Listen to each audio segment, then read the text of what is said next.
Ahoy there folks, I'm Captain Benzie and welcome to another video for EVE Online. In today's video I want to talk to you all about using the Air Career Program to get started as an industrialist. I've mentioned the Air Career Program before. I did a video on it shortly after it first launched, and I've stated that I think this is one of the coolest new systems that EVE Online has added in a long time. It specifically helps new players find their footing in New Eden by enticing them to try new things. And this has actually got me to go out there and try some industrialist stuff, a playstyle that I've never been particularly interested in, but by going out there to try and get these rewards, I found that I've actually ended up really enjoying this, and it's taught me a lot about the game and a lot about things that I didn't think I would enjoy, but actually now really do. So, if you do enjoy this video, if you find this helpful, I would really love it. It would mean so much to me if you'd hit that like button and consider subscribing to the channel for all things EVE if you haven't already. Do also note that I have a Redbubble merchandise store and a Patreon page that you can come support me on if you'd like to go the extra mile, and I have a Discord as well, where a bunch of like-minded folks like yourself are more than happy to help out with all things EVE as well, EVE Online and EVE Echoes, and basically Project M5 when that comes as well. Anyway, all that said and done then, let's talk about the Air Career system in regards to being an industrialist. Now, the Air Career system, to give a brief overview in case you haven't watched any of my other videos on it, essentially this is a way of teaching you how to play the game. It's a trial system that sort of incentivizes you to attempt new parts of the game, and it gives you various rewards for doing so. As you complete tasks within the Air Career system, you will fill up each of the career circles. That will earn you certain rewards as you go, and on completing a circle, you'll earn 100,000 skill points and a whole set of skins. And then those also tally up along the bottom here with the total career points. If you have 750 career points, you'll get a bonus 50,000 skill points, 75,000 skill points at 1,500 career points. At 2,250 career points, you'll have an additional 100,000 skill points. And if you can max all of these out for the full 3,000 career points, that's another 125,000 skill points, and these do all stack. So here you can see I've only completed Explorers, 750. I've done a good way on Enforcer and Industrialist. That's pushed me over the second barrier here. So I earned 50,000 from Explorer and an additional 75,000 for reaching the amount of points I had, plus the skill points I earned in Explorer. But hey, let's jump right into talking about the Industrialist part of things. Now, this is the Industrialist activity wheel. By clicking in on Industrial, you get this wheel, and it will incentivize all kinds of crazy stuff for you to try. Now, of course, the first of these that you should be aiming for is the Career Agents missions. As with any of these, Career Agents are absolutely your best starting point, and for Industrialists, this is just huge. This is the longest one of these. Like the Explorer one is just 10 missions, the Enforcer one is just 10 missions. Here on Industrialist, there are 20 of these to go through in total, but my goodness, it is worth it. Now, to find these, we come into the Neocom here on the left-hand side, and at the top, you look for the one called the Agency. It looks like this weird sort of A symbol. We tap on that, or click on that rather, and head across to Career Agents on the right-hand side, and you'll see there is both Industrialist Producer and at the bottom, Industrialist Entrepreneur. And I strongly recommend, if you're going to just go for industry, do the Producer one first. This will teach you the ropes of how to go mining, get a bit of sort of salvaging and that in there as well, and it will actually reward you with a Venture, which is a really useful ship for getting out there and actually doing most of this stuff. Once you've done all the Producer missions, you'll have the ships and modules you need to start moving into the Entrepreneur.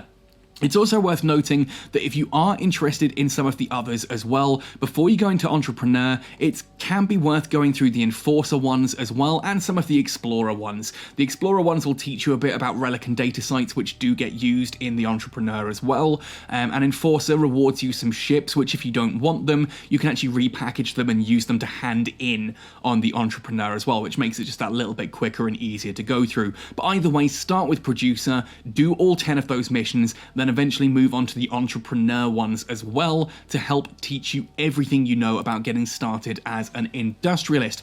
Doing those will fill up this wheel. You'll go through each of these, and every time you get through these, you'll earn some rewards. So for example, complete entrepreneur mission 2, let's look for the one at the start, producer mission 2.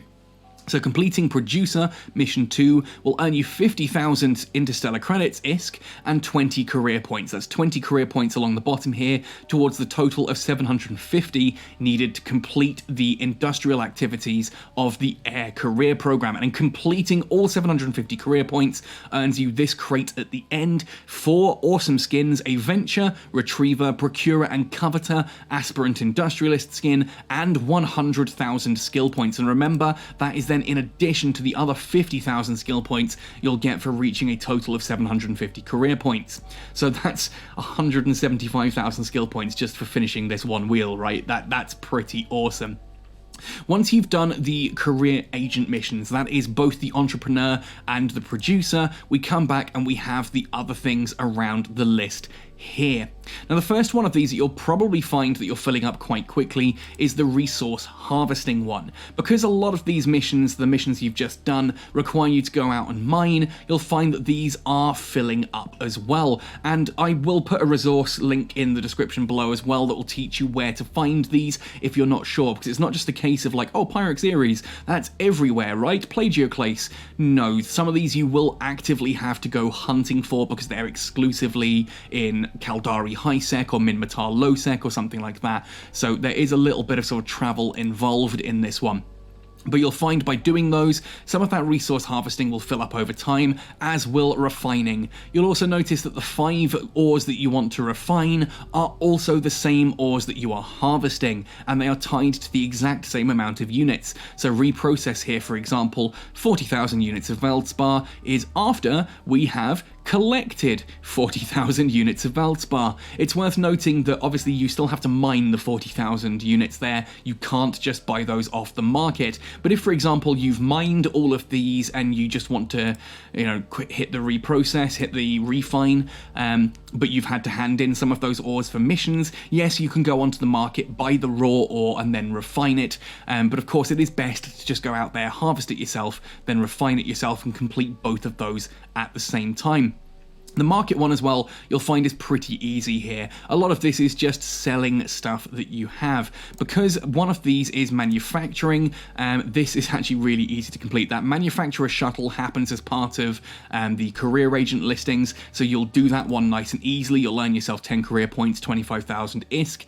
Also, whilst you're doing these, I need to find which ones of these it is, but some of these will reward a crate. And those crates are absolutely amazing. I'm not sure if it's these or if it came from some of the others, so we'll have a little look around and find it. There we are, free air industrialist expert system. Might be the resource harvesting one then. There we are, Industrialist Light Combat Drones crate. There should be one for a frigate somewhere. You get a frigate blueprint crate, a destroyer blueprint crate, and a cruiser blueprint crate for completing some of these. There's the frigate blueprint crate. There's the destroyer blueprint crate. Hopefully we're about to find the cruiser blueprint crate. By doing those, you'll have a whole ton of materials that you've mined, and you've reprocessed those resources into the minerals. Then you can go into manufacturing. You'll already have done the shuttle one, and oh look, you've got a blueprint for a frigate, a destroyer, and a cruiser. You can then build all 3 of those ships nice and easily. Just make sure obviously you've got mass production up to a sufficient level that you can have those running at the same time, or do them one after the other if you have to. Doesn't matter all that much. That will then complete the market one for you, because you'll have basically harvested all this material, refined all this material, manufactured those into ships, and then if you sell them on the market at the base cost for like the standard buy orders, you'll have easily maxed all of that out. 1 million ISK sold on the market is not difficult at all, and those 3 ships will more than complete this with some left over, so well worth doing things that way. Afterwards, things get a little bit trickier in Industrialists. So obviously we have research at the top left, which is to work with blueprints. This is where you can either buy a blueprint off the market, nice and easy to get that one, make a blueprint copy using research, in a station, which you can do by reverse engineering stuff to make a blueprint. Then you just have to get that to 2% time efficiency and 1% material efficiency, again, in order to unlock those ones.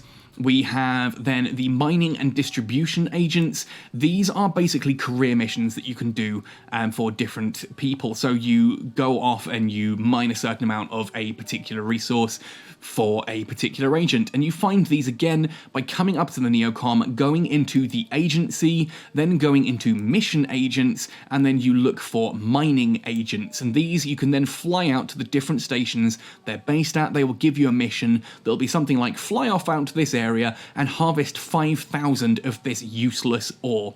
And ultimately you might find that you've got a venture at the start and 5,000 of that useless ore is too much for your ore hold. That's fine. Basically fill up to near maximum, not quite at full because it can cause errors, get to about 90% full, dock back up at the station with these guys, go back out there, harvest all the rest, and when you come back you'll have enough to hand it in. So you just sometimes have to do that in multiple trips. The same goes for all of these. It's just complete 1, 5, 10, 15, and 20 mining missions, and these will give you those different rewards, some nice skill crates there, some load of career points, a load of credits, and things like that to keep you going. Same with the distribution agents. This is just do distribution agent missions. Again, we go into the Neocom to the agency. We then go to mission agents, and rather than mining, this time we go to distribution agents, and this is basically cargo hauling. Please can you take X from A to B to C? And it's nice and straightforward, a little bit time consuming because you can usually only pick up 1 or 2 of these at once. You then have to jump all the way to the destination, hand it off, then come back and grab another one. You can chain some of them together, but it's not quite as smooth as you might think. It's a little bit of go to A to pick up and go to B, then you have to fly back to A, or maybe C's only a few jumps away, and yeah, it can be a bit complex, but it's a nice, easy, not too time-consuming one that you just sort of do at a nice, chill pace, and you'll fill that up over time. Finally, we have Salvage. Now, Salvage is a bit of a weird one because Salvage, you don't really have much in the way of content that you can just do on your own. It requires a little bit of sort of combat potential. Now, I have showcased in a previous video how I go ratting in a Thrasher. That Thrasher then has a Salvager fit that allows me to salvage as well. To me, that's the easiest way to do that. So if you've watched my video on doing the Enforcer career program, then when you're doing those security agent missions, or heck, even doing the career agent missions or the combat sites, as you're going through those, just have a salvager fitted, salvage some stuff, and you'll be able to start completing these as well. Salvage 10 recs, 25 recs, and 50 recs. 50 recs is a fair amount to do if you're just trying to do it on your own, so I do strongly recommend going into that Enforcer career agency, going through this wheel, and as you do the security agent and the combat sites, just salvage as you go. And remember, any points you earn beyond just Industrialist, you might only be really keen on Industrialist, but try the others as well, because not only do you get the rewards from their particular wheels here, you also get that total at the bottom here. That's a lot of skill points. I mean, off the top of my head, that's what, 250,000 skill points there, 250,000 skill points for maxing all of these out, and each one of these that you max out also earns another 100,000 skill points. So you're literally looking at a total of 650,000 skill points if you're willing to finish off all of these. Industrialist, of course, is the one we're talking about today. Hopefully that's given you an idea of how to complete almost all of this. Then you can come back and do Explorer and Enforcer and maybe even Soldier of Fortune further down the line. So, as I said, I do recommend, if you have enjoyed the Industrialist one, if you've been giving that a go, certainly give Explorer and Enforcer a go as well. See what you can enjoy there. You might find there's a load of really cool stuff here that actually gives you a lot of enjoyment and playstyles that you didn't know. As you can see, I'm primarily an Explorer, but I do enjoy my Abyssal Deadspaces as well for a bit of ISK making on the side. But look at how much of that Industrialist wheel I've just been going crazy with. I've been having a lot of fun mining and reprocessing and building stuff for myself, and it's taught me a lot. I've had a lot of fun, and well, now I'm actually training a lot of industrial career skills as well. It has helped me have more fun playing EVE, and that's what I'm aiming for this video, for you to look at this air career system as a way of understanding more about yourself, learning more about the game, and finding what makes it tick for you. Anyway, folks, that's about everything I need to mention in regards to this particular career. Hopefully that's given you some insight. Hopefully you will give that, it's inspired you to give that a go. Have some fun, try some stuff out. If you get halfway through it and you're like, nah, industrialism, it really isn't for me, this mining's boring as hell, then fair enough. But at least you tried it and you got rewarded for at least trying it, right? It's only skins, it's only skill points. They're skins for ships you won't be using if you don't like industry, and ultimately skill points are earned over time, so you're not missing out on anything. So just enjoy what you can. If you don't enjoy it, move on. Anyway, folks, hopefully that's been helpful. Thank you for watching right the way through to the end on this one. Happy sailing, and see you in New Eden.